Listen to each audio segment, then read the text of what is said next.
급하면 하늘로 날아가든지 조태식이 코를 숨을 치며 무리하게 대답했어요. 그의 말투에는 시민들을 개미 보듯 하는 태도가 엿보였어요. 제발 좀 비켜주세요. 지금 병원에 가야 할 사람이 있어요. 한 아주머니가 간절하게 부탁했습니다. 병원, 그럼 구급차나 불러. 조태식의 부하가 킥킥거리며 비웃었어요. 뒤쪽에서는 점점 더 많은 차들이 밀려들고 있었고 경적 소리가 연신 울려댔으며 사람들의 불만 섞인 목소리가 커져갔어요. 하지만 조태식 일행은 아랑곳하지 않았습니다. 김영희는 순자의 상태를 다시 확인했습니다.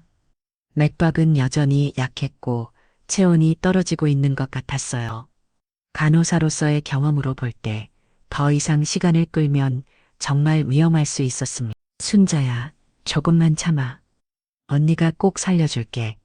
김영희가 친구의 손을 꼭 잡으며 속삭였습니다. 그녀의 눈에는 눈물이 맺혔어요. 그때 뒤쪽에서 구급차 사이렌이 들렸습니다. 위인위인 하는 급박한 소리가 점점 가까워졌어요. 하지만 구급차도 이 교통 체중에 막혀 전혀 앞으로 나아갈 수 없었습니다. 박차들 비켜주세요. 응급 환자입니다. 생명이 위험해요. 구급차 기사의 절박한 목소리가 확성기를 통해 울려 퍼졌습니다. 그 목소리에는 간절함이 가득했습니다. 하지만 조태식과 그의 부하들은 전혀 개의치 않았습니다. 오히려 더 당당하게 길 한복판에 서서 담배를 피우고 있었어요. 구급차가 뭐래요? 우리도 급한 일 있다니까. 조태식이 건방지게 말하며 담배 연기를 뿜어냈습니다. 형님 말씀이 맞아요. 우리가 먼저 왔는데 왜 우리가 비켜야 해요? 부하 중 하나가 맞장구 쳤습니다. 주변 시민들의 얼굴이 점점 붉어졌어요. 분노와 답답함이 그 얼굴에 고스란히 나타났습니다. 하지만 아무도 직접 나서지는 못했어요. 조태식 일행의 위협적인 분위기 때문이었죠. 김영희의 얼굴이 점점 굳어졌어요. 간호사로 일하면서 수많은 응급 환자를 받았던 그녀는 이런 상황이 얼마나 위험한지 누구보다 잘 알고 있었습니다. 심정지 환자는 시간이 지날수록 위험이 커져요. 더 이상 기다릴 수 없었습니다. 기사님, 여기서 내려주세요. 김영희가 단호하게 말했습니다. 그녀의 목소리에는 결연한 의지가 담겨 있었어요. 간호사님, 안 돼요. 저 사람들 위험해요. 이 일대에서 유명한 건달들이라고요. 그냥 조금만 더 기다리시죠. 택시 기사가 걱정스럽게 말렸습니다. 그도 이런 상황을 여러 번 봐왔기에 저들의 위험성을 잘 알고 있었어요. 아니에요. 더 이상 기다릴 수 없어요. 제 친구 생명이 걸린 일이에요. 김영희의 목소리는 떨렸지만 의지는 확고했습니다. 김영희는 조심스럽게 순자를 안고 택시에서 내렸습니다. 시원한 가을 바람이 얼굴을 스쳤어요. 주변을 둘러보니 근처에 버스 정류장이 있었고 그곳에 벤츠가 있었습니다. 그녀는 순자를 그 벤치에 조심스럽게 눕히고 자신이 입고 있던 가디건으로 덮어주었어요. 순자야, 잠깐만 여기서 기다려. 언니가 금방 해결하고 올게. 김영희가 의식이 빠르게 돌아온 친구에게 속삭였습니다. 그리고 천천히 조태식 일행에게 걸어갔어요. 김영희의 발걸음은 차분했지만 단단했습니다. 10년간 응급실에서 일하며 수많은 위기 상황을 겪고 온 그녀였지만 지금은 또 다른 무언가가 그녀 안에서 깨어나고 있었어요. 20년 전 707 특훈에서 받았던 훈련이 서서히 기억 속에서 되살아나고 있었습니다. 주변 시민들이 김영희의 움직임을 주목하기 시작했어요. 흰색 간호사 유니폼을 입은 작은 여성은 저 무시무시한 건달들에게 다가가는 모습이 믿어지지 않았거든요. 저 간호사님 괜찮을까? 한 시민이 걱정스럽게 중얼거렸습니다. 말리고 싶지만 어떻게 해야 할지 또 다른 사람이 안타까워했어요. 김영희는 조태식 일행으로부터 3m 정도 떨어진 곳에서 멈춰 섰습니다. 그리고 정중하지만 단호한 목소리로 말했어요. 실례합니다. 김영희의 목소리는 차분했지만 그 안에는 흔들리지 않는 의지가 담겨 있었습니다. 조태식과 그의 부하들이 고개를 돌려 김영희를 바라봤어요. 처음에는 그저 시민 중 한 명이려니 했는데 가까이서 보니 간호사 유니폼을 입고 있었습니다. 뭐야? 간호사님? 한 부하들 김영희의 흰색 유니폼을 보며 킥킥거렸습니다. 요즘은 간호사도 이런 일에 나서나? 또 다른 부하들 비웃으며 말했어요. 야, 간호사 누나, 여기 다친 사람이라도 있어? 조태식이 선글라스를 넘어 김영희를 찬찬히 훑어봤습니다. 키 16-10cm의 마른 체형, 그리고 조용하고 차분한 인상. 그에게는 그저 건반은 시민 중 하나로 보였어요. 길 좀 비켜주시겠어요? 응급 환자가 있습니다. 김영희가 정중하지만 단호하게 말했어요. 그녀의 목소리에는 간절함이 묻어났습니다. 응급 환자? 조태식이 코를 숨을 쳤습니다. 야, 간호사 아가씨, 여기가 네 병원이야? 우리가 여기서 중요한 일하고 있는 거 안 보여? 지금 생명이 위험한 환자가 있어요. 정말 제발 비켜주세요. 김영희의 목소리에는 더욱 간절함이 담겼습니다. 순자의 얼굴이 계속 떠올랐거든요. 생명이 위험하다고 조태식이 비웃으며 말했어요. 그럼 헬기라도 불러. 아니면 슈퍼맨이라도 부르든지. 부하들이 함께 웃어댔습니다. 그들에게는 이런 상황이 그저 재미있는 노래였어요. 형님, 요즘 간호사들도 참 적극적이네요. 한 부하가 말했습니다. 그러게, 예전에는 여자들이 이런데 안 나왔는데, 또 다른 부하가 맞장 굳혔어요. 김영희는 참을성 있게 다시 말했어요. 정말 급한 상황이에요. 심정지 환자거든요. 시간이 지날수록 위험해져요. 심정지가 뭐 어쩌라고? 조태식의 한 부하가 조롱하며 말했습니다. 우리가 의사야? 간호사야? 맞아. 우리는 길 지키는 사람이고 또 다른 부하가 비웃었어요. 주변 시민들이 하나둘 모여들기 시작했어요. 20여 명의 사람들이 멀찍이서 이 상황을 걱정스럽게 지켜보고 있었습니다. 모두들 김영희를 걱정하는 눈빛이었어요. 하지만 아무도 직접 나서지는 못했습니다. 조태식이 너무 위협적으로 보였거든요. 저 간호사님 정말 용감하시네. 한 아주머니가 작은 목소리로 말했습니다. 하지만 너무 위험해 보여요. 젊은 직장인이 걱정했어요. 김영희는 깊게 숨을 쉬었습니다. 그녀는 순재를 벤치에 눕혀둔 곳을 잠깐 돌아봤어요. 친구는 여전히 의식을 잃은 채 놓여 있었습니다. 더 이상 시간을 낭비할 수 없었어요. 그때 김영희의 눈빛이 조금씩 달라지기 시작했어요. 20년 전 787 특임대에서 혹독한 훈련을 받았던 기억이 서서히 되살아났습니다. 그때의 자신은 지금과는 완전히 다른 사람이었어요. 강하고 단호하며 어떤 어려움도 이겨낼 수 있는 전사였죠. 마지막으로 한 번 더 말씀드릴게요. 김영희의 목소리가 한 톤 낮아졌어요.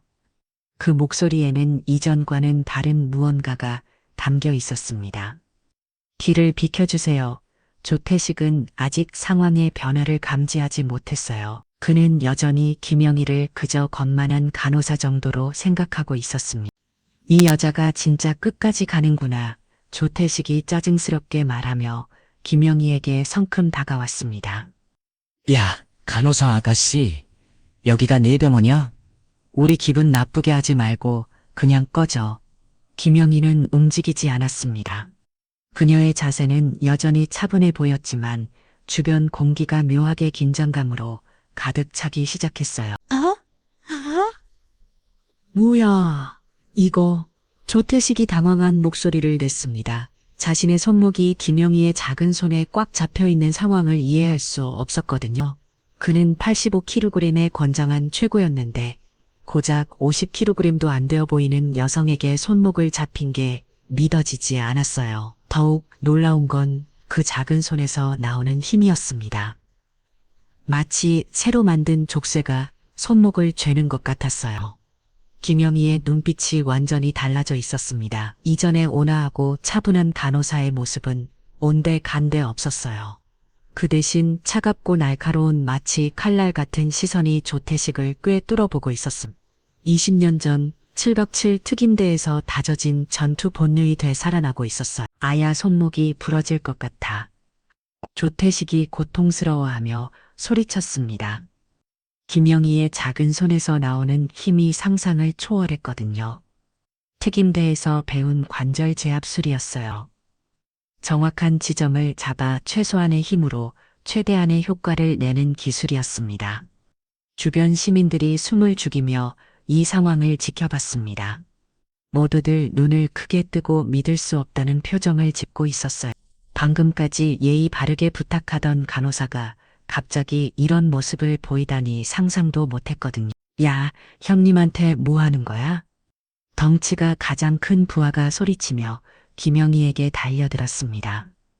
그는 18cm에 90kg이 넘는 거구였어요. 주먹을 붉고 주고 김영희의 뒤통수를 향해 내리치려 했습니다. 하지만 김영희는 뒤돌아 보지도 않았어요. 마치 뒤에서 무슨 일이 일어나는지 환희하는 것처럼 조태식의 손목을 넣는 동시에 몸을 왼쪽으로 살짝 비켰습니다. 덩치 큰 부하의 주먹이 허공을 가르며 지나갔어요. 김영희가 오른쪽 팔꿈치를 뒤로 찔렀습니다.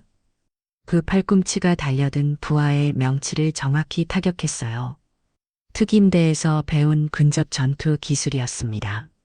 으악! 부하가 고통스러운 비명을 지르며 몸을 구부렸습니다. 숨을 제대로 쉴 수 없어 얼굴이 새빨갛게 달아올랐어요. 김영희는 그 부하가 고통에 몸부림치는 사이 발 뒤꿈치로 그의 정강이를 강하게 쳤습니다. 간호사 신발의 단단한 뒤꿈치가 뼈를 직격했어요.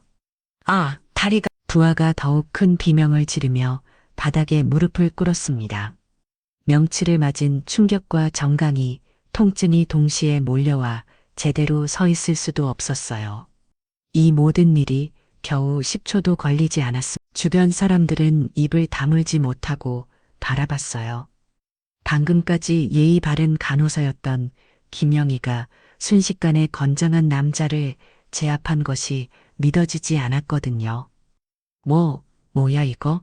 이게 말이 돼? 조태식이 당황하며 뒷걸음질 쳤습니다. 자신의 손목은 아직도 욱신거렸고 가장 믿었던 부하는 바닥에서 신음하고 있었어요. 상황이 완전히 예상과 달랐습니다. 나머지 두 부하도 얼떨떨한 표정으로 서 있었어요. 무슨 일이 일어났는지 제대로 파악하지 못하고 있었습니다. 김영희가 천천히 조태식을 바라봤습니다. 그녀의 표정은 여전히 차분했지만 눈빛만큼은 얼음장처럼 차가웠어요. 마치 사냥감을 노려보는 맹수의 눈빛 같았습니다. 저는 다시 한번 말씀드리겠습니다. 김영희의 목소리가 교차로에 울려 퍼졌어요. 그 목소리에는 이전과는 완전히 다른 위압감이 담겨 있었습니다. 길을 비켜주세요. 조태식의 얼굴이 창백해졌습니다. 지금까지 수많은 사람들을 협박하고 위협해왔지만 이런 상대는 처음이었어요. 김영희에게서 나오는 기운이 심상치 않았거든요. 너 뭐야? 보통 간호사가 아니잖아. 조태식이 떨리는 목소리로 말했습니다. 김영희는 대답하지 않고 조용히 한 걸음 앞으로 나섰어요. 그 한 걸음에 조태식과 그의 부하들이 모두 뒷걸음질 쳤습니다. 지금 김영희에게서 나오는 분위기는 보통 사람의 것이 아니었어요. 주변 시민들 사이에서 웅성거림이 일기 시작했습니다. 저 간호사님 진짜 대단하시네요. 한 아주머니가 감탄하며 말했습니다. 어떻게 저런 일이 가능하지? 젊은 직장인이 믿을 수 없다는 표정으로 중얼거렸어요. 그때 두 번째 부하가 용기를 내어 김영희에게 덤벼들였습니다. 이 여자 뭔지 모르겠지만 우리가 이런 숨을 당할 순 없어. 그는 오른손으로 김영희의 얼굴을 향해 주먹을 날렸어요. 하지만 김영희의 반응은 더욱 빨랐습니다. 그녀가 왼손으로 상대의 주먹을 막아내는 동시에 오른손으로 그의 목 부분을 정확히 찔렀어요. 특임대에서 배운 급소 타격법이었습니다. 부하가 목을 감싸며 고통스러워했습니다. 숨쉬기가 힘들어져 얼굴이 시퍼렇게 변했어요. 김영희는 그 틈을 놓치지 않고 상대의 다리를 걸어 넘어뜨렸습니다. 부하가 바닥에 등을 부딪히며 떨어졌어요. 충격으로 한동안 일어나지 못했습니다. 이제 서 있는 건 조태식과 마지막 부하뿐이었어요. 둘 다 김영희를 바라보는 눈빛이 두려움으로 가득했습니다. 형님 이상해요. 저 여자 보통 사람이 아니에요. 마지막 부하가 떨리는 목소리로 말했습니다. 조태식도 이제야 상황의 심각성을 깨달았어요. 자신들이 건드린 건 그냥 연약한 간호사가 아니었습니다. 김영희가 또 한 걸음 다가왔습니다. 그녀희가 또 한 걸음 다가왔습니다. 그녀의 걸음걸이는 차분했지만 그 안에는 강력한 의지가 담겨 있었어요. 마지막 경고드립니다. 김영희의 목소리가 더욱 낮아졌어요. 지금 즉시 이곳을 떠나시고 길을 비켜주세요. 더 이상 시간을 낭비할 수 없습니다. 조태식이 입술을 떨며 말했습니다. 너 진짜 뭐야? 간호사가 어떻게? 저는 대한민국 707 특임대 출신입니다. 김영희가 차분하게 대답했어요. 그리고 지금 제 소중한 친구가 생사의 기록에 서 있습니다. 더 이상 방해하시면 가만두지 않겠어요. 707 특임대라는 말에 조태식과 그의 부하가 얼굴이 하얗게 변했습니다. 707 특임대가 어떤 곳인지 대충은 알고 있었거든요. 707 특임대, 조태식이 말을 더듬었습니다. 주변 시민들도 옹성거리기 시작했어요. 707 특임대 출신이라는 말에 모두들 놀란 표정을 지었습니다. 와, 그럼 정말 대단한 분이시네요. 한 시민이 감탄했습니다. 그때 마지막 부하가 절망적인 표정으로 김영희에게 달려들었습니다. 에라 모르겠다. 여자 하나가 뭐라고. 그는 양팔을 벌려 김영희를 붙잡으려 했어요. 하지만 김영희는 이미 그의 움직임을 예측하고 있었습니다. 그녀가 몸을 낮추며 상대의 다리 사이로 파고들었어요. 동시에 어깨로 그의 복부를 강하게 밀어냈습니다. 우와, 부하가 균형을 잃고 뒤로 날아갔어요. 그는 몇 미터 뒤에 자동차 분이 새 등을 부딪히며 떨어졌습니다. 충격으로 정신을 잃었는지 꼼짝하지 않았어요. 이제 조태식 혼자만 남았습니다. 그는 김영희를 바라보며 온몸을 떨고 있었어요. 지금까지 자신이 얼마나 큰 실수를 했는지 뼈저리게 느끼고 있었습니다. 김영희가 조태식 앞에 다가섰습니다.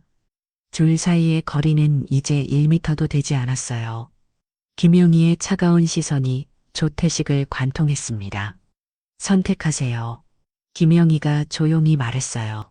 지금 즉시 차를 치우고 이곳을 떠나시든지 아니면 더 큰 곤란을 겪으시든지. 조태식의 이마에 식은땀이 줄줄 흘러내렸습니다. 김영희의 눈빛에서 진짜 위험을 느꼈거든요. 더 이상 버틸 수 없었어요. 알겠습니다. 지금 바로 치울게요.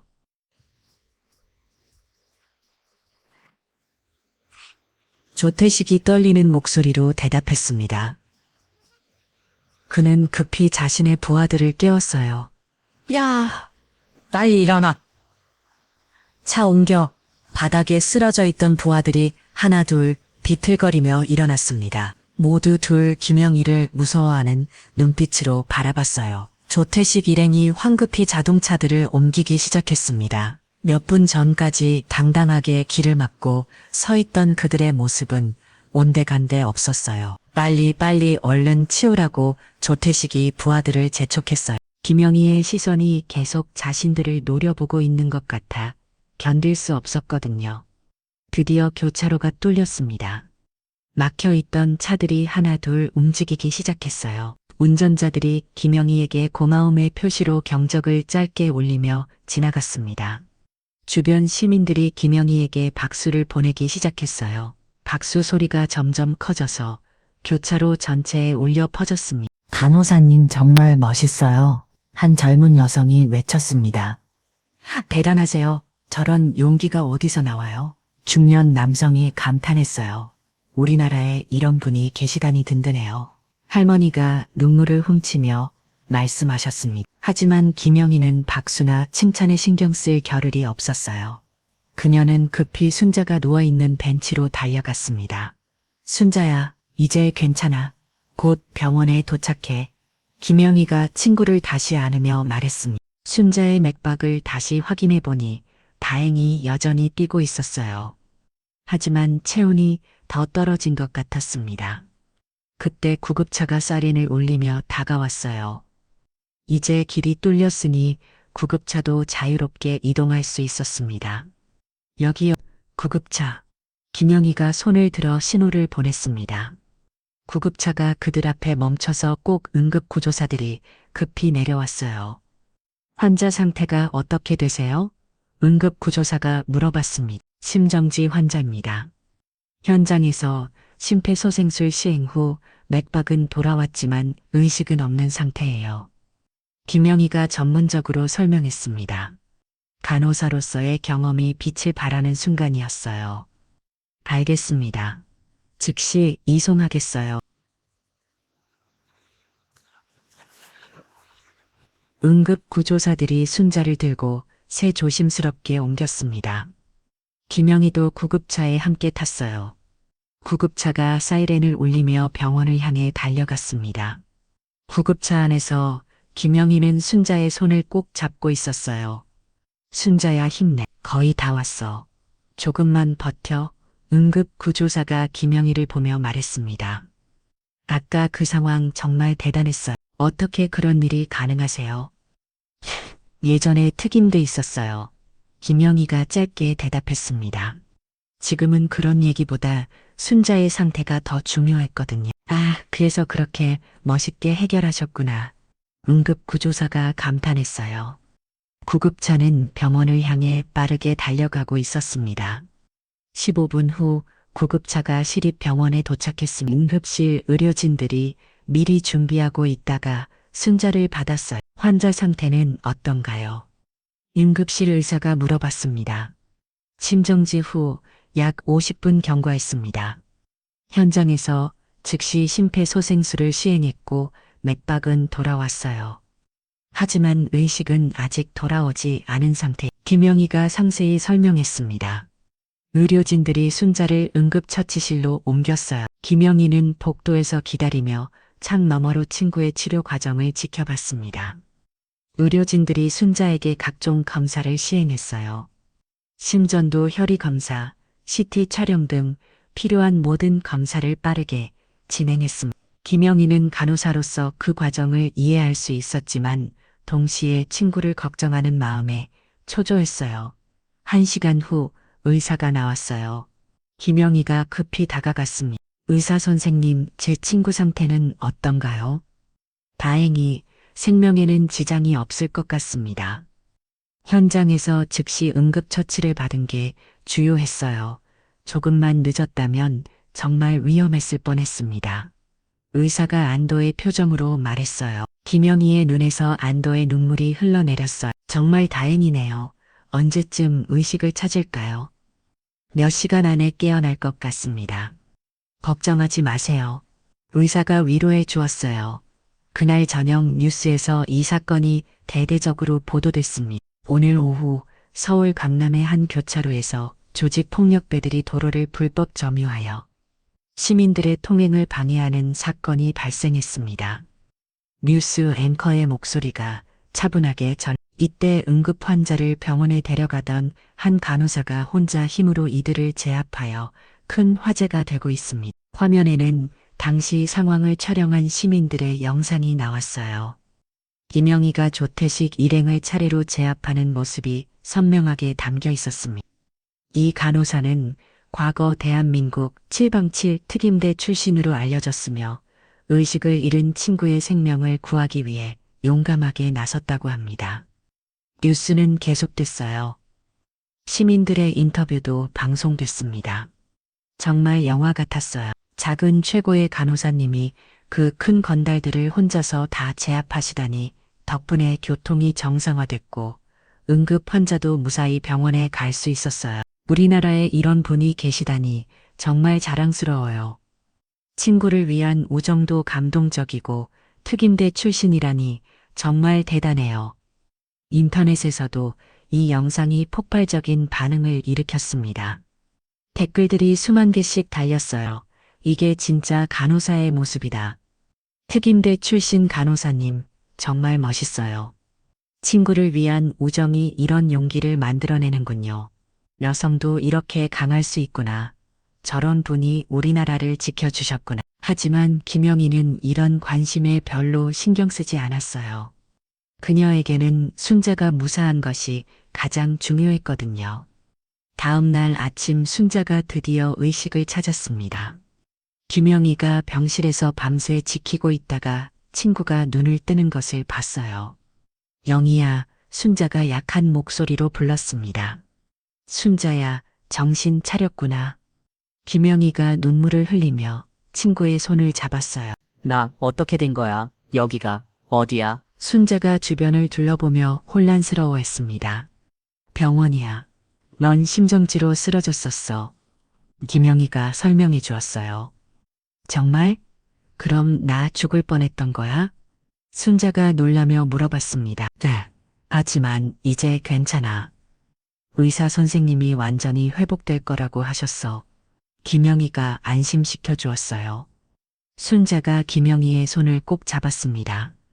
고마워, 영희야. 내가 아니었다면. 무슨 소리야? 우리 사이에 그런 말이 어디 있어? 김영희가 웃으며 말했어요. 그때 병실 밖에서 소란스러운 소리가 들려왔습니다. 야, 여기 어디야? 그 여자 어디 있어? 거친 남자 목소리가 복도에 울려 퍼졌어요. 김영희의 표정이 굳어졌습니다. 그 목소리를 알아들을 수 있었거든요. 조태식의 목소리였어요. 간호사 아가씨, 나와 우리가 찾아왔잖아. 또 다른 목소리가 이어졌습니다. 조태식의 부하들이었어요. 김영희는 순자에게 조용히 말했습니다. 순자야, 잠깐만 여기 있어. 금방 올게. 영희야. 무슨 일이야? 저 사람들 누구야? 순자가 불안해하며 물어봤습니다. 괜찮아? 별일 아니야. 김영희가 안심시키며 병실을 나섰어요. 복도에는 조태식과 그의 부하 6명이 서 있었습니다. 어제보다 인원이 더 늘어난 상태였어요. 이들은 모두 상처투성이었습니다.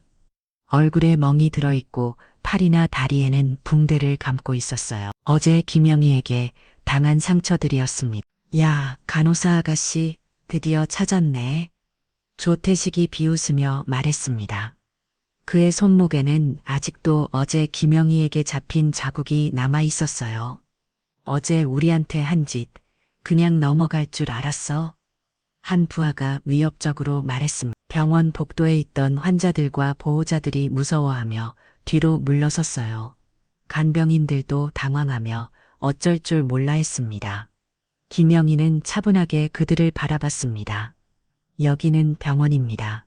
환자들이 치료받는 곳이에요. 조용히 나가주세요. 그녀의 목소리는 낮았지만 단호했어요. 조용히 나가라고. 야, 이 여자가 아직도 정신 못 차렸네. 조태식이 코웃음을 쳤습니다. 어제는 우리가 방심해서 당한 거야. 오늘은 다르다고. 그는 주먹을 주며 말했습니다. 형님 말씀이 맞아요. 오늘은 우리가 6명이에요. 한 부하가 맞장구 쳤습니다. 특임대는 모든 숫자로 밀어붙이면 끝이야. 또 다른 부하가 비웃었어요. 이때 병원 보안요원 2명이 달려왔습니다. 여기서 뭐 하시는 겁니까? 병원에서는 큰 소리 내시면 안 됩니다. 보안요원이 조심스럽게 말했어요. 닥쳐. 우리 일에 끼어들지 마. 조태식이 거칠게 소리쳤습니다.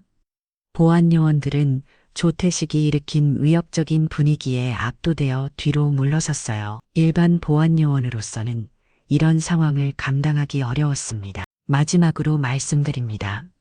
김영희가 조용히 말했어요. 여기는 병원입니다. 환자들과 의료진들이 있는 곳이에요. 지금 즉시 나가주세요. 뭐, 또 협박하려고. 어제처럼 운조에 안 될 거야. 조태식이 비웃으며 김영희에게 다가왔습니다. 오늘은 우리가 준비해 왔거든. 그는 주머니에서 무언가를 꺼냈어요. 작은 쇠막대기였습니다. 다른 부하들도 각자 쇼파이프나 몽둥이 같은 것들을 꺼내들었어요. 복도에 있던 사람들이 비명을 지르며 더 멀리 도망갔습니다. 어머나, 무기까지 가져왔네. 한 환자 보호자가 소리쳤어요. 빨리 경찰 불러요. 간병인이 급히 휴대폰을 꺼냈습니다. 누구든 경찰 부르면 가만 안 둔다. 조태식이 위협했어요. 사람들이 더욱 무서워하며 멀리 피했습니다. 김영희는 여전히 침착했습니다. 오히려 그녀의 눈빛이 더욱 차가워졌어요. 이들이 병원까지 찾아와서 환자들을 위협하는 것을 보고 분노가 치밀어 올라갔습니다. 정말 후회하게 될 거예요. 김영희가 낮은 목소리로 말했습니다. 무기까지 들고 병원에서 이런 짓을 하다니 후회는 네가 하게 될 거야. 조태식이 소리치며 쇠막대기를 들어 김영희를 향해 휘둘렀습니다. 하지만 김영희는 이미 움직이고 있었어요.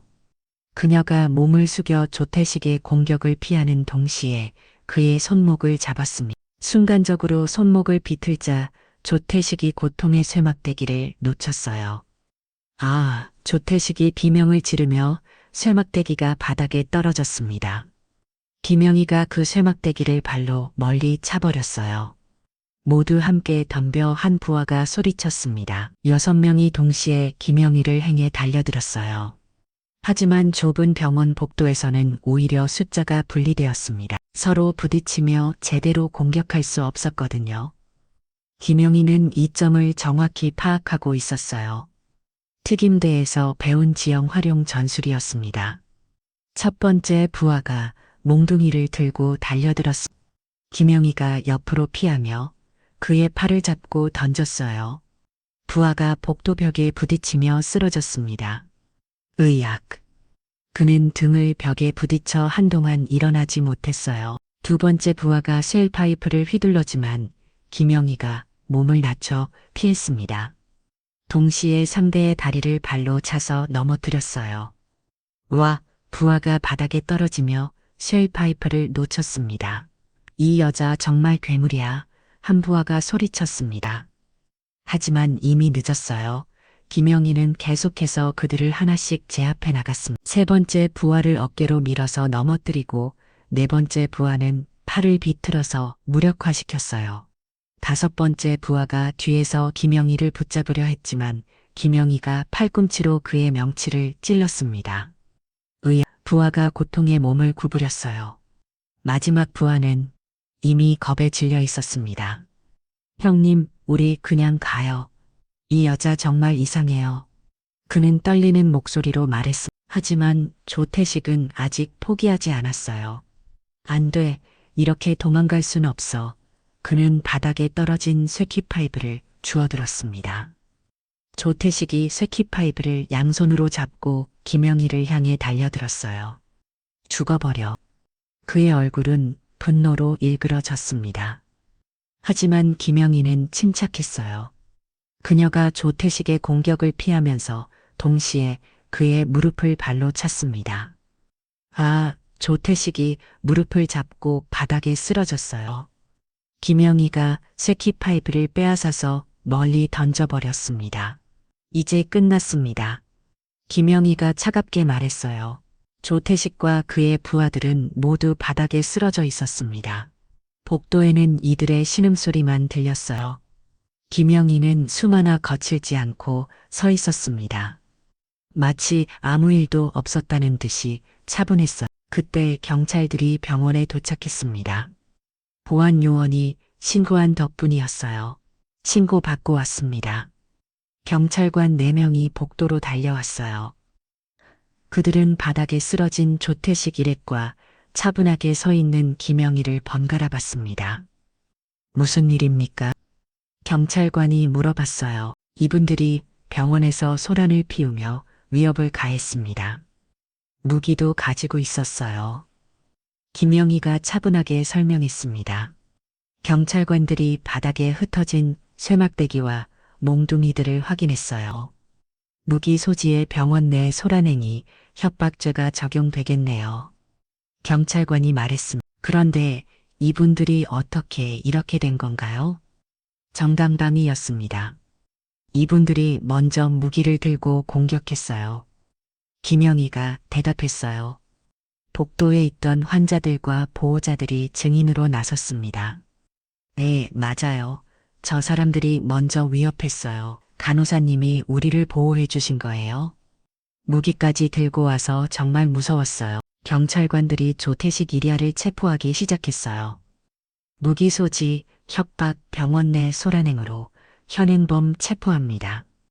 조태식이 마지막 발악을 했습니다. 이 여자가 우리를 먼저 때렸어요. 어제도 그랬고 어제 일은 이미 조사가 끝났습니다.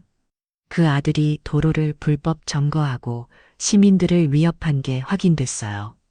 경찰관이 단호하게 말했습니다. 게다가 오늘은 무기까지 소지하고 병원에서 난동을 부리셨네요. 더 무거운 처벌을 받으실 겁니다. 조태식의 얼굴이 절망적으로 변했어요. 어제의 일로도 큰 처벌을 받을 상황인데 오늘 또 이런 일을 저질렀으니 정말 끝장이었습니다. 우리가 잘못했습니다. 용서해 주세요. 조태식이 김영희에게 빌었어요. 하지만 이미 늦었습니다. 용서는 법정에서 구하세요. 김영희가 차갑게 말했어요. 경찰차가 조태식 이랴를 태우고 떠난 후 병원이 다시 조용해졌습니다. 환자들과 보호자들이 김영희에게 감사 인사를 했어요. 간호사님 덕분에 무사했어요. 정말 고마워요. 무서웠는데 지켜주셔서 우리 병원에 이런 분이 계셔서 든든해요. 김영희는 겸손하게 인사를 받으며 순자의 병실로 돌아갔습니다. 영희야, 괜찮아? 밖에서 무슨 소리가 나던데 순자가 걱정스럽게 물어봤습니다. 별일 아니야. 그냥 시끄럽게 하는 사람들이 있어서 조용히 해달라고 했어. 김영희가 담담하게 대답했어요. 정말 뭔가 심상치 않았던 것 같은데 순자가 의심스러워했습니다. 진짜 별일 아니야. 너나 빨리 회복해. 김영희가 웃으며 말했습니다. 그날 저녁 뉴스에서 또 다시 김영희의 이야기가 보도됐습니다. 어제 조직폭력배들을 제압한 특임 대출 신 간호사가 오늘 병원에서 또 다시 같은 조직원들을 물리쳤습니다. 앵커가 놀라운 목소리로 전했어요. 이들은 무기까지 소지하고 병원에서 보복을 시도했지만 다시 한번 제압당했습니다. 화면에는 병원 CCTV 영상이 나왔어요. 김영희가 6명을 상대로 홀로 싸우는 모습이 선명하게 담겨 있었습니다. 정말 대단한 분이세요. 어제에 이어 오늘도 병원 관계자의 인터뷰가 나왔어요. 환자들이 정말 무서워했는데 간호사님이 지켜주셔서 다행이었어요. 인터넷에서는 더욱 뜨거운 반응이 일었습니다. 진짜 영웅이다. 병원까지 찾아와서 보복하다니 정말 나쁜 놈들 간호사님이 완벽하게 처리하셨네. 이런 분이 우리 곁에 있어서 안심이 돼요. 댓글들이 폭발적으로 달렸어요. 며칠 후 조태식 일행에 대한 재판이 열렸습니다. 이들은 도로 불법 점거 시민 협박, 무기 소지, 병원 내 소란행위, 보복 시도 등 여러 제목으로 기소됐어요. 특히 환자들이 있는 병원에서 무기를 들고 난동을 부린 것은 중죄로 인정받았으며 피고인들은 반성의 기색이 전혀 보이지 않으며 오히려 보복을 시도했습니다. 판사가 엄중하게 말했어요. 병원이라는 치료 공간의 신성함을 침해한 것은 용납할 수 없는 범죄입니다.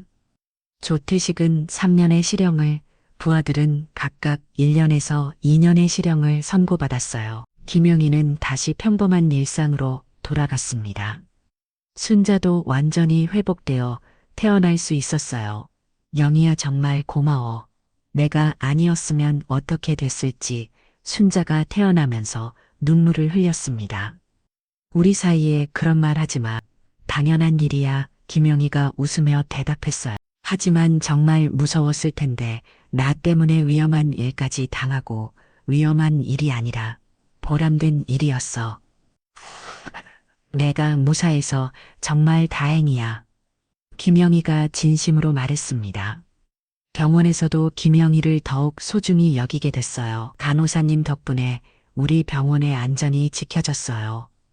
병원장이 감사 인사를 했음 당연한 일을 했을 뿐입니다. 김명희가 겸손하게 대답했어요. 난 정말 대단하세요. 환자들도 간호사님을 믿고 따르고 있어요. 동료 간호사들도 김영희를 존경하는 눈빛으로 바라봤습니다. 이 사건을 통해 김영희는 많은 사람들에게 희망과 용기를 주었어요. 특히 여성들에게는 큰 감동을 주었습니다. 여자도 이렇게 강할 수 있구나. 진정한 강함이 무엇인지 보여주셨어요. 간호사라는 직업의 숭고함을 느꼈어요. 이런 반응들이 계속 이어졌어요. 김영희의 이야기는 단순한 액션이 아니라 사랑하는 사람을 지키려는 마음, 그리고 정의를 위해 용기 있게 행동하는 것의 중요성을 보여주었습니다. 사건이 일어난 지 일주일이 지났습니다. 김영희는 여전히 시립병원 응급실에서 평범하게 근무하고 있었지만 주변의 시선은 완전히 달라져 있었어요. 병원 복도를 지날 때마다 환자들과 보호자들이 고개를 숙여 인사했고 동료 의료진들도 존경스러운 눈빛으로 그녀를 바라봤습니다. 간호사님 정말 감사해요. 덕분에 우리 병원이 안전해졌어요. 한 할머니 환자가 김영희의 손을 잡으며 말씀하셨어요. 할머니 별 말씀을요. 그냥 당연한 일을 했을 뿐이에요. 김영희가 겸손하게 대답했습니다. 하지만 할머니는 계속해서 고마움을 표했어요. 우리 손자도 간호사가 되고 싶다고 하더라고요. 간호사님 같은 분을 보니까 정말 멋진 직업인 것 같아요. 이런 반응은 김영희에게 새로운 책임감을 느끼게 했습니다. 그날 오후 김영희가 응급실에서 근무하고 있을 때 한 젊은 여성이 들어왔어요. 20대 중반쯤 되어 보이는 그 여성은 얼굴에 멍이 들어 있었고 팔에도 상처가 있었습니다. 어떻게 다치셨어요? 김영희가 전문적으로 물어봤습니다. 그냥 넘어져서요. 여성이 작은 목소리로 대답했어요. 하지만 김영희는 간호사로서의 경험으로 이것이 단순한 낙상 상처가 아니라는 걸 알 수 있었습니다. 상처의 패턴이 폭력에 의한 것임이 분명했어요. 혹시 누군가가 때린 건 아니에요? 김영희가 조심스럽게 물어봤습니다. 여성이 깜짝 놀라며 고개를 저었어요. 아니에요. 정말 넘어진 거예요. 하지만 그녀의 눈빛에서 두려움이 보였습니다. 김영희는 치료를 마친 후 그 여성과 따로 이야기를 나눴어요. 혹시 힘든 일이 있으시면 말씀해 보세요. 도움을 드릴 수 있을지도 몰라요. 정말 괜찮아요. 신경 써주셔서 고마워요. 여성이 당황하며 일어났습니다. 하지만 김영희는 그녀의 상황이 심상치 않다는 걸 직감했어요. 혹시나 해서 드리는 건데요. 김영희가 자신의 명함을 건넸습니다. 언제든 도움이 필요하시면 연락하세요. 제가 도울 수 있는 일이라면 무엇이든 하겠어요. 여성이 명함을 받으며 잠깐 망설이더니 작은 목소리로 말했어요. 혹시 뉴스에 나온 그 간호사님이세요? 네, 맞아요. 김영희가 고개를 끄덕였습니다. 정말요? 와, 제가 그 뉴스 봤어요. 정말 대단하시던데. 여성의 눈빛이 조금씩 밝아졌어요. 이틀 후 그 여성이 다시 병원을 찾았습니다. 이번에는 더 심한 상처를 입고 왔어요. 또 넘어지셨어요? 김영희가 걱정스럽게 물어봤습니다. 여성이 고개를 떨구며 말했어요. 사실은 제 남자친구가, 그녀의 목소리가 떨렸습니다. 남자친구가 때리는 거예요. 김영희가 조심스럽게 물어봤습니다. 네, 술을 마시면 성격이 변해요. 처음엔 미안하다고 하는데 자꾸 반복되어요. 여성이 눈물을 흘리며 털어놨어요. 얼마나 오래됐어요? 6개월 정도요. 처음엔 가끔이었는데 점점 심해져요. 어제는 정말 많이 맞았어요. 김영희의 얼굴이 굳어졌습니다. 이런 상황을 그냥 두고 볼 수 없었어요. 지금 어디 살고 계세요? 김영희가 물어봤습니다. 남자친구 집에서 같이 살아요. 제가 집세를 낼 형편이 안 돼서 여성이 답답했어요. 가족은 없으세요? 부모님은 지방에 계시는데 걱정 끼치기 싫어서 말 못했어요. 친구들은요, 다들 연락이 끊어졌어요. 남자친구가 만나지 말라고 해서 김영희는 이 여성이 완전히 고립된 상황이라는 걸 깨달았어요. 이런 경우 가해자로부터 벗어나기가 정말 어려웠습니다. 일단 치료부터 받으세요. 그리고 천천히 생각해봐요. 김영희가 여성을 응급처치실로 안내했습니다. 치료를 받는 동안 김영희는 이 상황을 어떻게 도와야 할지 고민했어요. 단순히 경찰에 신고하는 것만으로는 해결이 어려운 경우가 많았거든요. 특히 경제적으로 의존하고 있는 상황에서는 더욱 복잡했습니다. 치료 다 됐어요. 며칠 후에 다시 소독하러 오세요. 의사가 말했습니다. 감사합니다. 여성이 일어나렸는데 걸음이 불안했어요. 아직 완전히 회복되지 않은 상태였습니다. 혹시 오늘 밤 갈 곳이 있으세요? 김영희가 물어봤습니다. 집에 가야죠. 남자친구가 기다리고 있을 거예요. 여성의 목소리에 두려움이 묻어났어요. 만약 그분이 또 화를 내면 어떡하시려고요? 그냥 참아야죠. 갈 곳도 없고 김영희가 결심했습니다.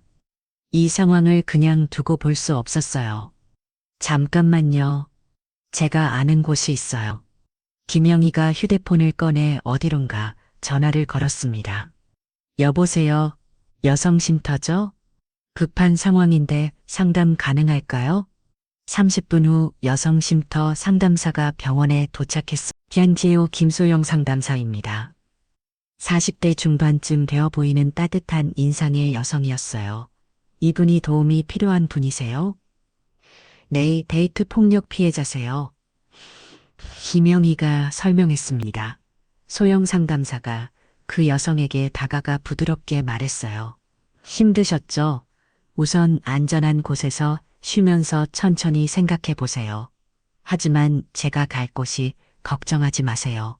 임시로 머물 곳이 있어요. 그동안 앞으로 어떻게 할지 함께 계획을 세워보죠. 여성의 눈에서 안도의 눈물이 흘러내렸어요. 정말요? 정말 도와주실 거예요? 물론이에요. 혼자가 아니라는 걸 기억하세요. 김영희가 여성의 손을 잡으며 말했습니다. 간호사님, 정말 고마워요. 뉴스에서 봤는데 정말 용감하시더라고요. 저도 그런 용기를 가질 수 있을까요? 용기는 한 번에 생기는 게 아니에요. 작은 것부터 시작하는 거죠. 오늘 도움을 요청한 것도 큰 용기예요. 김영희의 말에 여성이 고개를 끄덕였습니다. 소영 상담사와 함께 쉼터로 향하면서 그 여성이 김영희에게 말했어요. 간호사님이 아니었다면 계속 참고 살았을 거예요. 정말 감사해요. 이 일이 있은 후 김영희는 자신의 경험이 다른 사람들에게도 도움이 될 수 있다는 걸 깨달았어요. 단순히 신체적인 강함이 아니라 누군가를 도울 수 있는 용기와 방법을 나누는 것이 더 중요하다는 생각이 들었습니다. 며칠 후 병원에서 김영희에게 특별한 제안이 들어왔어요. 간호사님, 지역 여성 단체에서 안전 교육 강사를 해달라고 요청이 왔어요. 수간호사가 말했습니다. 안전 교육이요? 네, 여성들을 위한 자기 방어와 위기 상황 대처법 교육이에요. 간호사님의 경험과 전문성이 필요하다고 하네요. 김영희는 잠시 고민했습니다. 자신이 그런 일을 할 수 있을지 확실히 서지 않았어요. 제가 과연 그런 교육을 할 수 있을까요? 물론이죠. 간호사님만큼 적합한 분이 없어요. 의료 지식도 있고 실전 경험도 있으니까요. 수간호사가 격려했습니다. 한번 해보시는 게 어떨까요? 김영희가 고개를 끄덕였습니다. 그럼 해보겠습니다. 도움이 될 수 있다면요? 일주일 후 첫 번째 안전교육이 열렸습니다. 지역 커뮤니티 센터에 20여 명의 여성들이 모였어요. 연령대도 다양했습니다. 20대 대학생부터 50대 주부까지 다양한 배경의 여성들이었어요. 안녕하세요. 김영희입니다. 김영희가 자기소개를 했습니다. 뉴스에서 봤어요. 정말 멋있으셨어요. 한 젊은 여성이 반가워했습니다. 저희도 그런 용기를 배울 수 있을까요? 다른 참가자가 물어봤어요. 용기는 누구에게나 있어요. 다만 그걸 끌어내는 방법을 아는 게 중요하죠. 김영희가 웃으며 대답했습니다. 오늘은 위기 상황에서 어떻게 대처해야 하는지 함께 배워보겠습니다. 김영희가 교육을 시작했어요. 가장 중요한 건 미리 예방하는 것이에요. 위험한 상황을 미리 인지하고 피하는 게 최선입니다. 참가자들이 진지하게 들었어요. 이제 좀 더 아신이 되어 간호사님처럼 용감해질 수 있을 것 같아요. 다음에도 또 참여하고 싶어요. 이런 반응들이 김영희에게 큰 보람을 주었습니다. 특히 한 중년 여성이 다가와 말했어요. 간호사님, 저희 딸이 대학생인데 혼자 자취하고 있거든요. 걱정이 많이 듣는데 이런 교육이 있다니 다행이에요. 그럼 딸분도 데려오세요. 함께 배우시면 더 좋을 거예요. 김영희가 웃으며 대답했습니다. 이 교육은 큰 호응을 얻어서 매주 열리게 됐어요. 참가자도 점점 늘어났습니다. 입소문을 타고 다른 지역에서도 교육 요청이 들어왔어요. 간호사님, 우리 동네에서도 교육해 주실 수 있나요? 저희 회사에서도 직장 여성들을 위한 교육을 부탁드리고 싶어요. 이런 요청들이 계속 들어왔습니다. 김영희는 바쁜 병원 업무와 병행하면서도 최대한 많은 교육에 참여했어요. 자신의 경험이 다른 사람들에게 도움이 된다는 것만으로도 충분한 보람이었거든요. 한 달 후 김영희는 예상치 못한 소식을 들었습니다. 안전교육에 참여했던 한 대학생이 실제로 위험한 상황에서 자신을 보호했다는 거였어요. 간호사님, 큰일 날 뻔했는데 교육 덕분에 무사했어요. 그 대학생이 흥분해서 전화를 걸어왔습니다. 무슨 일이었어요? 김영희가 걱정스럽게 물어봤습니다. 어제 밤에 집에 가는데 이상한 남자가 계속 따라왔어요. 처음에는 우연인 줄 알았는데 계속 따라오더라고요. 그래서 어떻게 했어요? 간호사님이 가르쳐 주신 대로 사람 많은 곳으로 갔어요. 그리고 큰 소리로 도움을 요청했어요. 다행히 주변 사람들이 도와줘서 그 남자가 도망갔어요. 김영희는 정말 다행이라는 생각이 들었어요. 자신의 교육이 실제로 누군가를 보호했다는 사실이 감격스러웠습니다. 정말 잘했어요. 당황하지 않고 침착하게 행동한 게 훌륭해요. 간호사님 교육 덕분이에요. 그때 배운 게 정말 도움이 됐어요. 대학생의 목소리에서 안도감이 느껴졌어요. 앞으로도 조심하고 혹시 이상한 일이 있으면 언제든 연락하세요. 네, 정말 감사해요. 간호사님 같은 분이 계셔서 든든해요. 이런 일들이 계속 생기면서 김영희의 안전교육은 더욱 유명해졌어요. 지역 방송국에서도 관심을 보였습니다. 간호사님, 저희 프로그램에 출연해서 안전교육에 대해 이야기해 주실 수 있나요? 방송국 PD가 연락을 했어요. 방송은 좀 부담스러운데 김영희가 망설였습니다. 어려우시면 녹화로 해도 돼요. 더 많은 여성들에게 도움이 될 것 같거든요. PD가 설득했어요. 김영희는 고민 끝에 출연을 결정했습니다. 더 많은 사람들에게 도움이 될 수 있다면 해볼 만한 일이라고 생각했거든요. 방송 녹화날 김영희는 긴장했습니다. 카메라 앞에 서는 것이 익숙하지 않았거든요. 간호사님, 너무 긴장하지 마세요. 평소처럼 자연스럽게 말씀해 주시면 돼요. 진행자가 위로해 주었어요. 네, 그럴게요. 김영희가 고개를 끄덕였습니다. 방송이 시작되자 진행자가 질문했어요. 최근에 용감한 행동으로 많은 화제가 되셨는데 그때 어떤 마음이셨나요? 사실 특별한 마음은 없었어요. 그냥 친구를 구해야겠다는 생각뿐이었어요. 김영희가 솔직하게 대답했습니다. 특임대 경험이 도움이 되셨나요? 물론이에요. 하지만 가장 중요한 건 지키고 싶은 사람이 있다는 마음이었어요. 기술보다는 마음가짐이 더 중요한 것 같아요. 현재 안전 교육도 하고 계시는데 어떤 반응인가요? 정말 뜨거운 반응이에요. 많은 여성들이 자신감을 갖게 되시는 걸 보면 보람을 느껴요. 김영희의 진솔한 이야기에 진행자도 감동했어요. 마지막으로 시청자들에게 한 말씀 부탁드려요. 여러분 모두에게 용기가 있어요. 그 용기를 믿고 필요할 때 꺼내셔 쓰시길 바라요. 그리고 혼자가 아니라는 걸 기억하세요. 방송이 나간 후 반응이 폭발적이었어요. 시청자들의 문의 전화가 쏟아졌습니다. 안전교육 어디서 받을 수 있나요? 우리 지역에도 와주실 수 있나요? 온라인으로도 배울 수 있나요? 이런 요청들이 계속 들어왔어요. 김영희는 혼자서 모든 요청을 감당하기 어려워졌습니다. 그래서 다른 전문가들과 함께 안전교육 단체를 만들기로 했어요. 함께 하시겠어요? 김영희가 동료들에게 제안했습니다. 물론이죠. 좋은 일인데 왜 안 하겠어요? 여러 명의 간호사와 상담사, 무술 전문가들이 동참했어요. 여성 안전지킴이라는 이름의 단체가 만들어졌습니다. 김영희가 대표를 맡았어요. 우리의 목표는 모든 여성이 안전하게 생활할 수 있도록 돕는 것입니다. 첫 번째 모임에서 김영희가 포부를 밝혔어요. 단순히 자기 방어 기술만 가르치는 게 아니라 예방부터 사후 관리까지 종합적으로 지원하겠습니다. 단체 활동이 본격화되면서 더 많은 지역에서 교육이 가능해졌어요.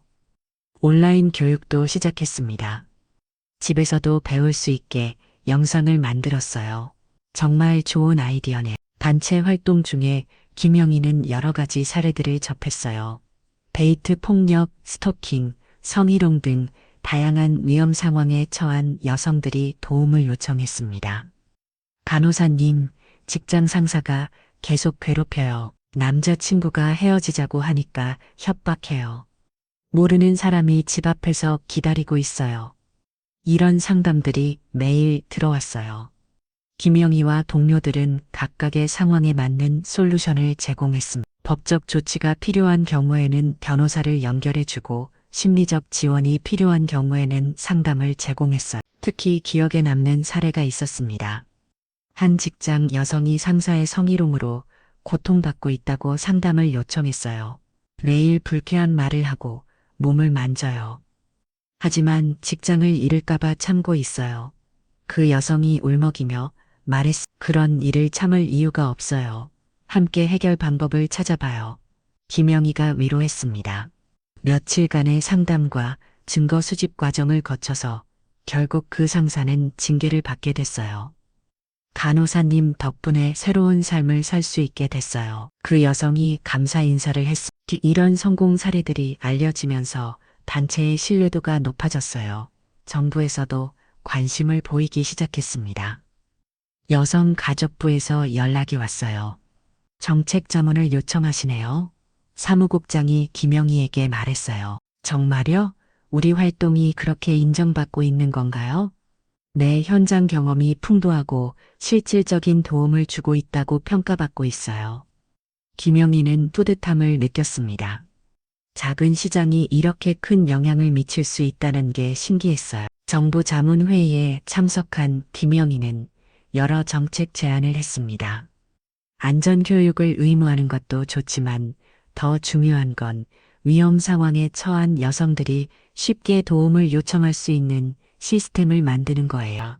구체적으로 어떤 시스템을 말씀하시는 건가요? 공무원이 물어봤어요. 24시간 상담, 핫라인과 긴급 대피소, 그리고 법적 지원까지 원스톱으로 제공하는 거죠. 김영희의 제안에 참석자들이 고개를 끄덕였어요. 현장 경험이 있으시니까 정말 실용적인 아이디어네요. 한편 순자는 완전히 회복되어 다시 미용실을 운영하고 있었어요. 순자가 아이디어를 제안했습니다. 정말 좋은 생각이네. 공식적인 상담실보다 편할 수 있겠어. 김영희가 동의했어요. 실제로 이 프로그램은 큰 호응을 얻었습니다. 여성들이 부담 없이 고민을 털어놓을 수 있었거든요. 어느 날 김영희에게 특별한 편지가 도착했어요. 몇 달 전에 도움을 줬던 데이트 폭력 피해자로부터 온 것이었습니다. 간호사님께 안녕하세요. 기억하실지 모르겠지만 병원에서 도움을 받았던 사람입니다. 그때 간호사님이 아니었다면 지금 제가 어떻게 됐을지 모르겠어요. 현재는 새로운 직장을 구해서 독립해서 살고 있어요. 상담도 꾸준히 받고 있고요. 무엇보다 제가 혼자가 아니라는 걸 알게 됐어요. 간호사님이 보여주신 용기가 저에게도 전해진 것 같아요. 이제 저도 다른 사람들을 도울 수 있는 일을 찾고 있어요. 정말 편지를 읽으며 김영희의 눈에 눈물이 맺혔어요. 이런 편지들이 점점 많아졌습니다. 김영희의 도움을 받은 사람들이 이제는 다른 사람들을 돕고 있다는 소식들이었어요. 간호사님이 심어주신 용기의 씨앗이 계속 퍼져나가고 있는 것 같아요. 순자가 말했습니다. 정말 그런 것 같아. 혼자서는 할 수 없는 일이었는데 함께 하니까 가능해지네. 김영희가 감에 젖어 대답했어요. 처음에는 그냥 친구를 구하려는 마음이었는데 이렇게 큰 일이 될 줄 몰랐어. 그게 바로 진정한 용기의 힘인 것 같아. 한 사람의 용기가 많은 사람들에게 전해지는 거지. 김영희의 이야기는 이제 전국적으로 알려졌어요. 다른 지역에서도 비슷한 단체들이 만들어지기 시작했습니다. 부산에서도 여성 안전지킴이 집을 만들고 싶다고 연락이 왔어요. 대구에서도 교육 요청이 들어왔고요. 단체가 성장하면서 김영희의 역할도 커졌습니다. 하지만 그녀는 여전히 초심을 잃지 않으려고 노력했어요. 우리가 하는 일의 목적을 잊으면 안 돼요. 한 사람 한 사람을 돕는 것이 가장 중요해요. 김영희가 동료들에게 자주 강조했습니다. 김영희의 활동이 전국적으로 확산되면서 더욱 놀라운 변화들이 일어나기 시작했습니다. 여성가족부에서 공식적으로 김영희 모델이라고 부르는 안전교육 시스템을 도입하기로 결정했어요. 간호사님의 경험과 노하우를 바탕으로 전국 단위 안전교육 프로그램을 만들고 싶습니다. 여성가족부 장관이 직접 김영희를 만나 제안했습니다. 정말 영광입니다. 하지만 저 혼자만의 힘이 아니에요. 함께 해주신 모든 분들 덕분이죠. 김영희가 겸손하게 대답했어요.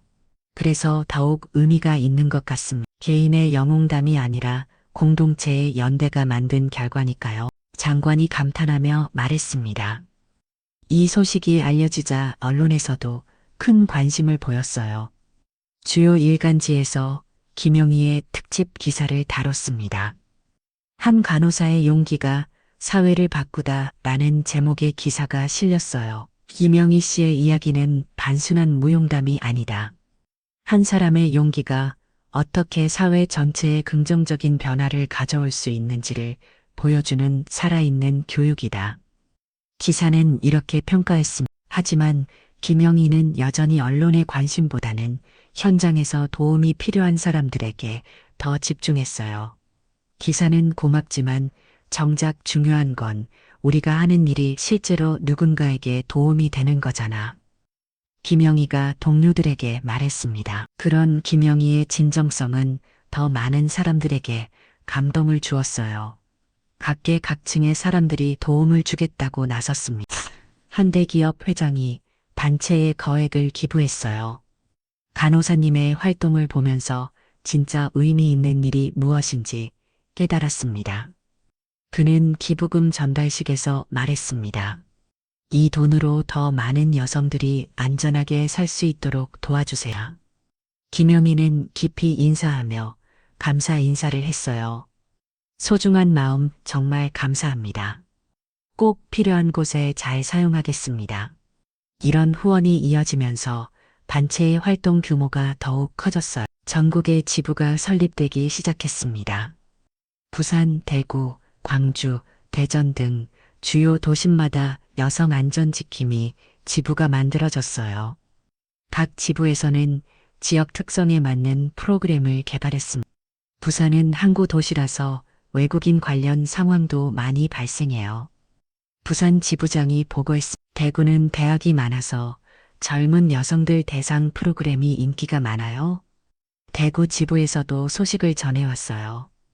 김영희는 매달 전국 지부 회의를 열어 서로의 경험을 나누고 더 나은 방법을 찾아냈습니다. 우리 각자가 가진 경험과 지혜를 합치면 더 큰 힘이 될 거예요. 김영희가 회의에서 강조했습니다. 특히 인상적이었던 건 중장년 여성들의 참여가 늘어난 것이었어요. 저희 엄마도 교육받고 싶다고 하세요.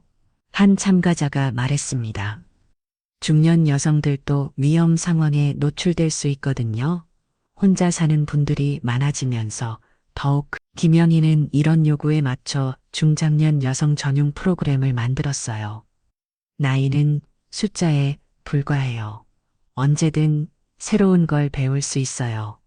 50대 참가자가 교육 후 소감을 말했습니다. 젊은 사람들만 할 수 있는 거라고 생각했는데 저도 할 수 있네요. 이런 반응들이 김영희에게 새로운 영감을 주었어요. 한편 순자는 미용실을 통한 상담 활동에서 놀라운 성과를 거두고 있었어요. 미용실만큼 여성들이 편하게 이야기할 수 있는 공간이 없는 것 같아. 순자가 김영희에게 말했습니다.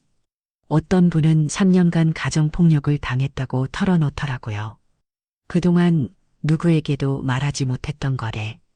그래서 어떻게 됐어? 지금은 쉼터에서 생활하면서 이혼 절차를 밟고 있어요. 아이들도 함께 보호받고 있고 순자의 이야기를 들으며 김영희는 다시 한번 자신들이 하는 일의 중요성을 느꼈어요. 내가 있어서 정말 다행이야. 미용실이라는 공간이 주는 안정감이 있는 것 같아. 여기서는 경계심을 내려놓고 진짜 속마음을 이야기하게 되더라. 순자의 미용실은 이제 지역의 작은 안전기지 역할을 하고 있었어요. 벽에는 각종 안전정보와 도움을 받을 수 있는 연락처들이 붙어 있었습니다. 도움이 필요하시면 언제든 말씀하세요 라는 문구도 눈에 잘 띄는 곳에 걸려 있었어요. 손님들이 정말 고마워해요. 머리만 하루 왔다가 마음의 짐까지 덜고 가시는 분들이 많아 순자가 뿌듯했어. 다른 미용실에서도 이런 걸 하고 싶다고 연락이 와요. 이런 모델이 다른 지역으로도 확산되기 시작했어요. 김영희의 영향력은 의료계에도 미쳤습니다. 간호사들 사이에서 김영희 정신이라는 말이 생겼어요.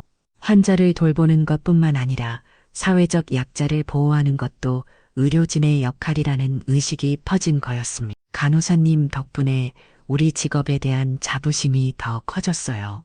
동료 간호사가 말했습니다. 환자들도 간호사를 보는 시선이 달라졌어요. 더 신뢰하고 의지하시는 것 같아요. 실제로 전국의 여러 병원에서 안전 간호사 제도를 도입했어요. 폭력 피해자나 위험에 처음 환자들을 전담으로 돌보는 간호사를 두는 거였어. 김영희는 이런 변화들을 보며 감개무량했어요. 처음에는 그냥 순자를 구하려는 마음뿐이었는데 이렇게 큰 변화로 이어질 줄 몰랐어. 한 사람의 진심이 이렇게 큰 파급력을 가질 수 있구나 싶어. 순자가 감탄하며 말했습니다. 우리가 시작한 일이지만 이제는 우리만의 일이 아니야. 정말 많은 사람들이 함께하고 있어. 김영희가 창밖을 바라보며 말했어요. 저 멀리 공원에서는 안전교육을 받는 여성들의 모습이 보였습니다. 어느 날 김영희에게 특별한 소식이 전해졌어요. 정부에서 올해의 여성상을 수여하기로 했다는 거였습니다. 간호사님 대통령상을 받으시게 됐어요. 사무국장이 흥분해서 말했습니다. 정말요? 믿어지지 않네. 김영희가 놀라며 반응했어요. 전국적으로 여성 안전에 기여한 공로를 인정받으신 거에 시상식 날 김영희는 정장을 차려입고 청와대에 갔습니다. 대통령이 직접 상을 수여했어요. 김영희 간호사님의 용기와 헌신이 우리 사회를 더 안전하게 만들고 있습니다. 대통령이 치사를 했습니다. 하지만 이 상은 저 혼자 받는 게 아니라 함께해 주신 모든 분들과 나누고 싶습니다.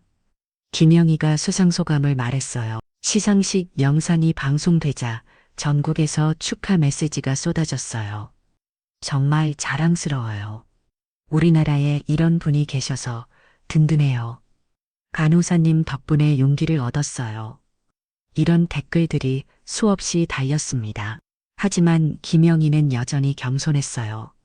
상을 받는 것보다 우리가 하는 일이 실제로 도움이 되는 게 더 중요해요. 그녀는 상금 전액을 단체에 기부했습니다. 이 돈으로 더 많은 분들을 도와요. 수상 이후 김영희의 활동은 국제적으로도 주목받기 시작했어요.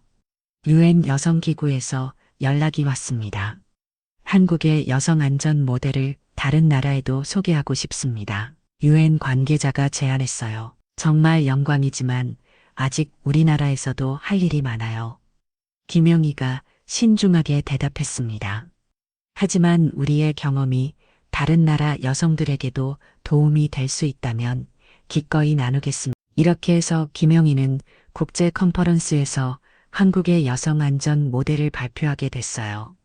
국제 컨퍼런스에서 김영희의 발표는 큰 반향을 일으켰습니다. 개인의 용기가 어떻게 사회 전체의 변화로 이어질 수 있는 기능을 보여주는 훌륭한 사례입니다.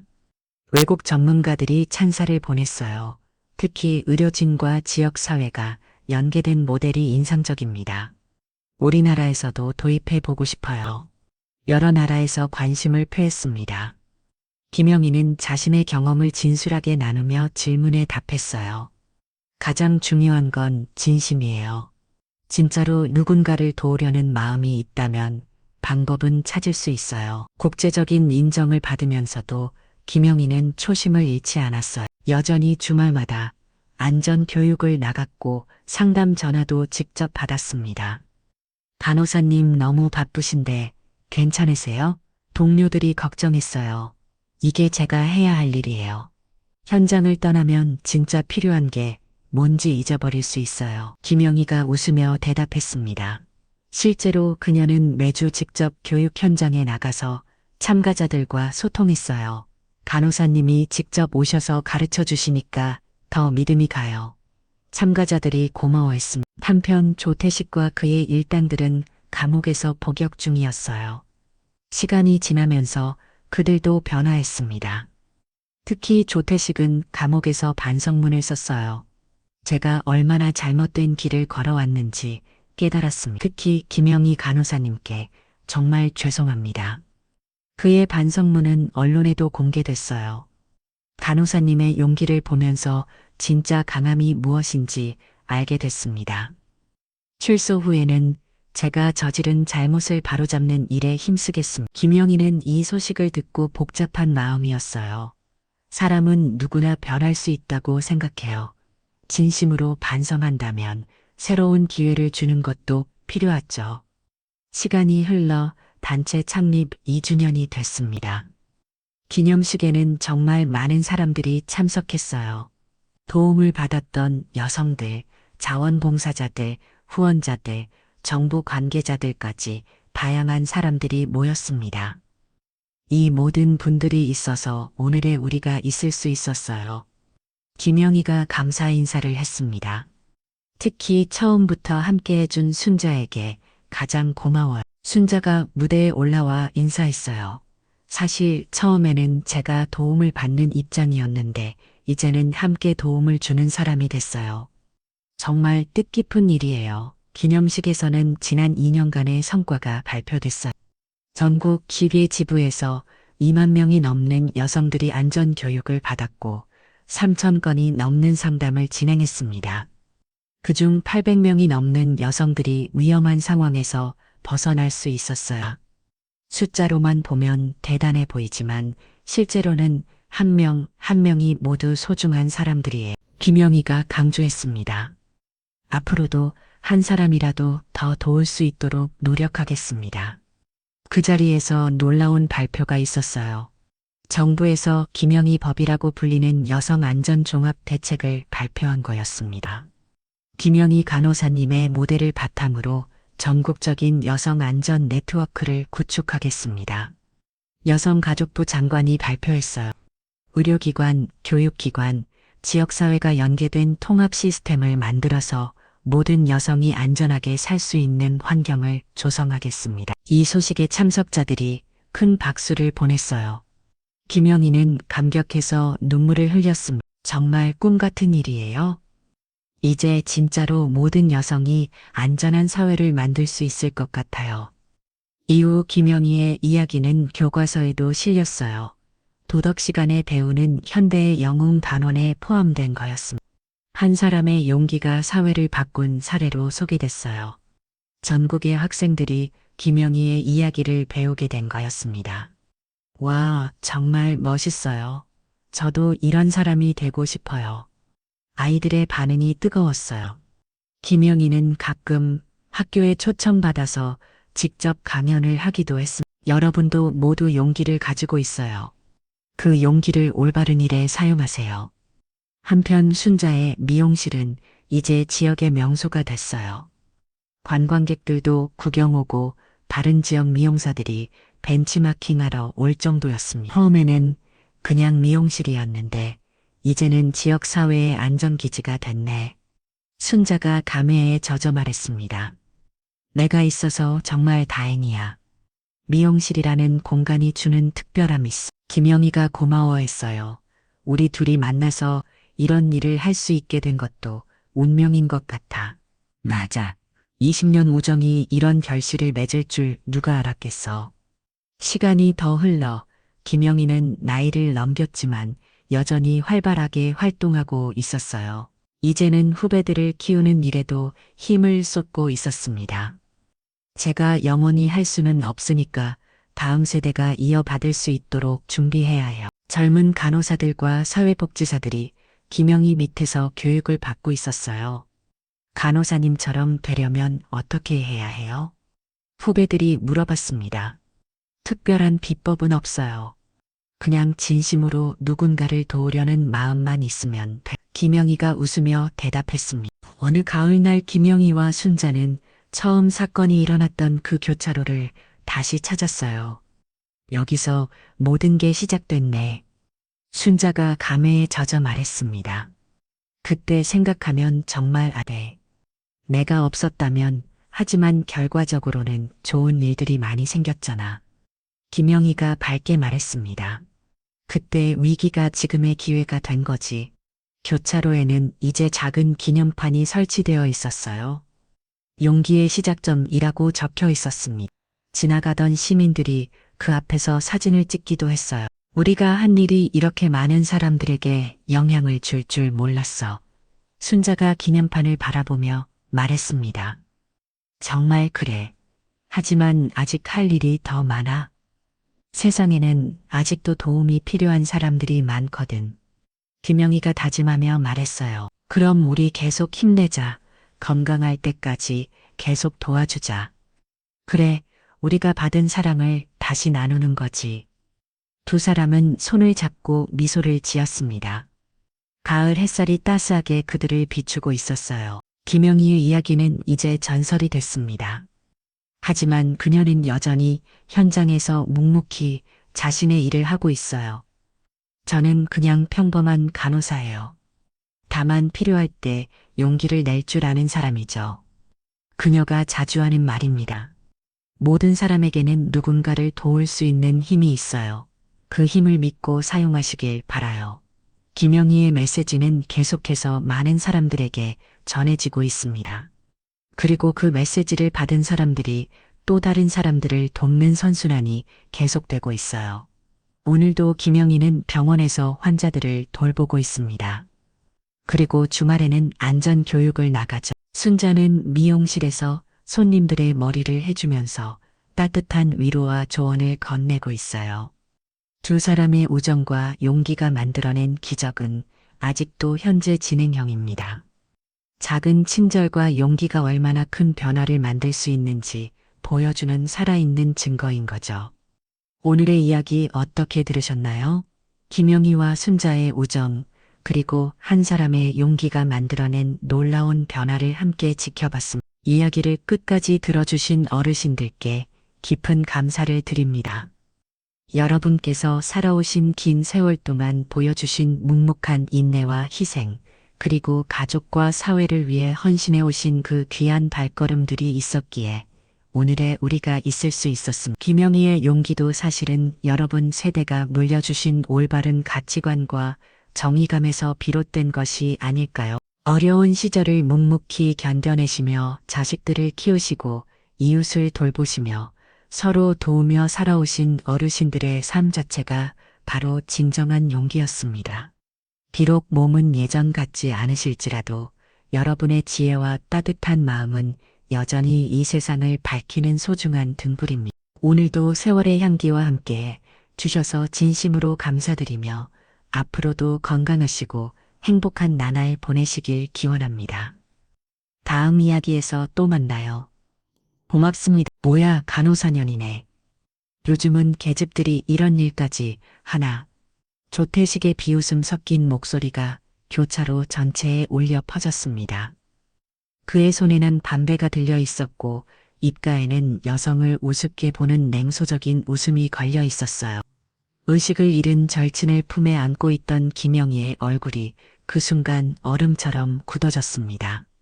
생과 사의 갈림길에서 벌어진 이 놀라운 역전의 이야기를 들어보시겠어요? 그 전에 잠깐만요. 이야기 시작 전에 좋아요 버튼 한번 눌러주세요. 여러분은 지금 어디서 무엇을 하며 이 이야기를 듣고 계신가요? 집에서 설거지를 하시면서 아니면 산책길에서 댓글로 알려주시면 더욱 즐거운 시간이 될 거예요. 자, 그럼 이제 이야기 속으로 들어가 보겠습니다. 2024년 가을 서울 강남구의 한복판에 있는 도차로였습니다. 오후 2시 20분쯤 되었을까요? 가을 햇살이 따스하게 내리쬐는 평온한 정오후였어요. 하지만 이곳만큼은 전혀 평온하지 않았습니다. 평일 오후라 그런지 직장인들과 학생들로 북적이는 시간이 되었어요. 차들이 빼곡히 늘어서 있었고 보행자들도 분주하게 오가고 있었습니다. 그런데 이상했어요. 신호등은 파란불이 켜져 있는데도 앞쪽 차들이 전혀 움직이지 않고 있었거든요. 운전자들이 답답해하며 경적을 올리기 시작했습니다. 빵빵거리는 소리가 온 거리에 울려 퍼졌어요. 김영희는 급히 잡힌 택시 뒷좌석에서 초조하게 앞을 바라보고 있었습니다. 39살의 그녀는 시립병원 응급실에서 10년째 근무하고 있는 베테랑 간호사였어요. 키는 160cm 정도의 단정하게 올린 머리, 그리고 늘 차분하고 온화한 성격으로 동료들과 환자들에게 신뢰받는 사람이었습니다. 하지만 지금 그녀의 얼굴은 창백했어요. 평소의 침착함은 온데간데 없이 사라져 있었죠. 그녀의 품에는 의식을 잃은 친구 박순자가 힘없이 늘어져 안겨 있었거든요. 순자의 얼굴은 피기를 잃고 새하얗게 변해 있었어요. 순자야, 정신 차려. 곧 병원 도착해. 김영희가 작은 목소리로 친구를 부르며 맥박을 확인했습니다. 다행히 약하지만 맥박이 뛰고 있었어요. 하지만 분단위로 상황이 악화될 수 있는 심정지 환자였습니다. 박순자는 김영희의 고등학교 동창이자 20년을 함께한 절친이었어요. 3년 8살의 순자는 김영희보다 1살 어렸지만 언니처럼 의지하는 사이였죠. 동네에서 작은 미용실 순자의 미용실을 운영하며 성실하게 살아가고 있었는데 오늘 오후 갑자기 가슴을 움켜잡으며 영희야, 가슴이 너무 아파 라고 말하더니 그대로 쓰러진 거였어요. 김영희는 즉시 심폐소생술을 시행했고 다행히 맥박이 돌아왔지만 의식은 돌아오지 않았습니다. 이런 경우 뇌 손상을 막으려면 최대한 빨리 병원에 도착해야 했어요. 기사님, 제발 빨리 가주세요. 친구가 심정지었어요. 김영희의 목소리는 간절했고 떨렸습니다. 10년간 응급실에서 일하며 수많은 응급 환자를 봐왔지만 정작 가장 소중한 친구가 이런 상황에 처하니 마음이 무너져 내리는 것 같았어요. 간호사님, 저도 빨리 가고 싶은데 아파트 완전히 막혀서요. 저걸 좀 보세요. 택시 기사 아저씨가 60대 초반쯤 되어 보이는 분이었는데 평소 같으면 친절한 미소를 지었을 텐데 지금은 얼굴이 심각했어요. 40년간 택시를 운전해온 그도 이런 상황은 처음 보는 듯 했습니다. 그때 앞쪽에서 큰 소리가 들려왔습니다. 거친 남자들의 목소리와 욕설이 뒤섞여 교차로를 어지럽혔어요. 야, 니들이 뭔데 우리 보고 비키라고 해? 여기가 니네 집이야? 조퇴식의 거칠고 위협적인 목소리가 가을 오후의 평온을 깨뜨렸습니다. 그의 목소리에는 시민들을 우습게 보는 오만함이 가득했어요. 김영희가 고개를 들어 앞을 살펴보니 교차로 한복판에 검은색 회제 승용차가 비스듬히 서서 도로를 완전히 막고 있었습니다. 세대는 BMW, 벤츠 같은 비싼 차들이었어요. 그 옆에는 화려한 옷차림의 남자들이 담배를 피우며 여유롭게 서 있었습니다. 조태식이라는 이름의 이 남자는 5살쯤 되어 보였습니다. 키가 17-15cm 정도에 85kg쯤 되는 건장한 체격이었어요. 짧게 깎은 머리에 선글라스를 쓰고 있었고 목에는 굵은 금목걸이가 번쩍였으며 손목에는 롤렉스로 보이는 비싼 시계를 차고 있었고 입에는 수입 담배를 물고 있었어요. 그의 뒤에는 부하 3명이 30대에서 40대 초반으로 보이는 남자들이 각자 담배를 피우며 위협적인 분위기를 풍기고 있었습니다. 이들의 옷차림부터가 심상치 않았어요. 값비싼 정장에 번쩍이는 액세서리들, 그리고 몸곳에 새겨진 문신들이 옷 사이로 보였습니다. 이 일대에서 유명한 조직 폭력배들이었어요. 형님, 요즘 사람들이 진짜 예의가 없어요. 우리가 잠깐 길 좀 쓴다고 뭐라고 하네요. 경치가 가장 큰 부하가 비안 양거리며 말했습니다. 그의 말투에는 시민들을 우습게 보는 기색이 엿보였어요. 맞아, 형님, 요즘 세상 참 이상해졌어요. 선배들한테 인사도 안 하고 또 다른 부하가 맞장 굳혔습니다. 이들은 이 일대에서 상습적으로 불법 주차와 도로 점거를 하며 지나가는 차량들에게서 돈을 뜯어내는 일을 하고 있었어요. 오늘도 마찬가지였습니다. 교차로를 막아놓고 급한 차들에게 지름길 안 내려 라는 명목으로 돈을 받으려 했던 거죠. 주변 운전자들이 하나둘 차에서 내리기 시작했습니다. 답답함과 분노가 얼굴에 그대로 드러나 있었어요. 길 봐요. 길 좀 비켜주세요. 급한 일이 있는 사람도 있다고요. 한 중년 남성이 조심스럽게 다가와서 말했습니다. 그는 50대 초반쯤 되어 보이는 회사원 같았어요. 정장 차림의 서류 가방을 들고 있었죠.